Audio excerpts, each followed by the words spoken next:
तर मित्रांनो बघा, गावाकडची सुंदर सकाळ, कसं भारी वातावरण झालंय. मस्त धुकं पडलंय आणि थंडी पण खूप पडले. जरा भारी वाटतंय एकदम असं सकाळचं वातावरण. तर सकाळीच आपल्याला भाडं होतं, बागेमध्ये पाणी न्यायचं होतं. तर ड्रम घेऊन आलोय.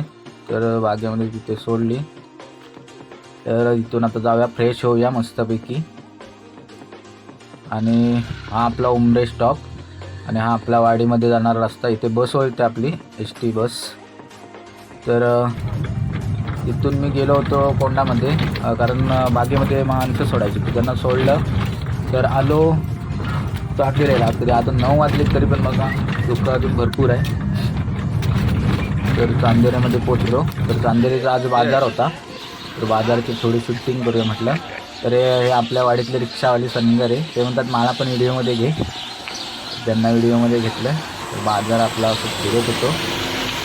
तर बाजारामध्ये बघा आज रिक्षाची लाईन लागलं आहे भरपूर. रिक्षा भरपूर वाढलेत. त्यामुळे काय बोलायला नको, काय कोणाला भाडी भेटतील नाही काय. बघा किती रिक्षा झालीत, त्या पुलापासून ती लाईन लागली.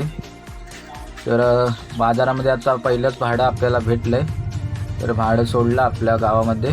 तर 100 रुपये झालेत. मग मी पण बाजार घेतला होता. मग बायकोला फोन केला, म्हटलं बाजार न्यायला येईल रस्त्यावर. तर ती न्यायला आली. तर आपला बाजार तो अर्धा आटपला आणि रेल्वे स्टेशनचा फोन आला होता. तर रेल्वे स्टेशनला निघालो. बाजारामध्ये थोडेफार झाले.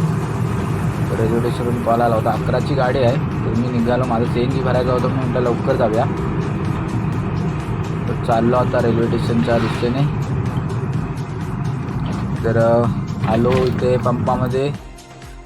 तर बघा ही मोठी लाईन आहे. तर CNG भरला आणि पोचलो आता रेल्वे स्टेशनला, आपला रत्नागिरी रेल्वे स्टेशन. तर तिथून भाडं घेतलं आणि सोडलं उमऱ्यामध्ये. तर भरपूर दिवसांनी 500ची नोट भेटली. तर तिथून आलो मित्रांसोबत रत्नागिरीत. तर सामान घ्यायचं होतं कलरचं. तर आज बड्डे बॉय पण आपल्यासोबत आहे, आपला मित्र. तर बड्डेची पार्टी करून आता आपण जाणार डायरेक्ट घरी.